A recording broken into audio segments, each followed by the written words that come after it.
അങ്കമാലി താലൂക്ക് ആശുപത്രിയിലെ സിനിമാ ഷൂട്ടിംഗിൽ സൂപ്രണ്ടിനെതിരെ നടപടിയെടുത്തു മനുഷ്യാവകാശ കമ്മീഷൻ. സൂപ്രണ്ടിനെ വിളിച്ചു വരുത്തി ശാസിച്ചു.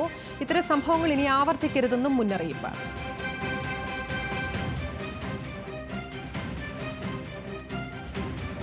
വിശദാംശങ്ങൾ കൊച്ചിയിൽ നിന്ന് കൃഷ്ണപ്രിയ നൽകും. കൃഷ്ണപ്രിയ, എന്തൊക്കെ കാര്യങ്ങൾ ചൂണ്ടിക്കാട്ടിയാണ് ഇപ്പോൾ മനുഷ്യാവകാശ കമ്മീഷൻ നടപടിയെടുത്തിരിക്കുന്നത്?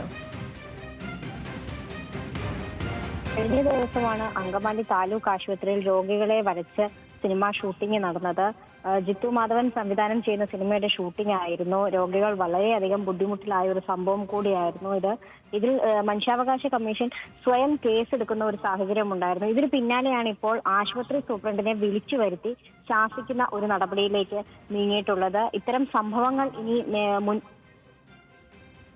ഒരു മുന്നറിയിപ്പ് കൂടിയാണ് ഇപ്പം മനുഷ്യാവകാശ കമ്മീഷൻ അംഗമായ ബീന കുമാരി നൽകിയിട്ടുള്ളത്. ആതിര. ശരി, കൃഷ്ണപ്രിയയാണ് കൊച്ചിയിൽ നിന്ന് വിശദാംശങ്ങൾ നൽകിയത്.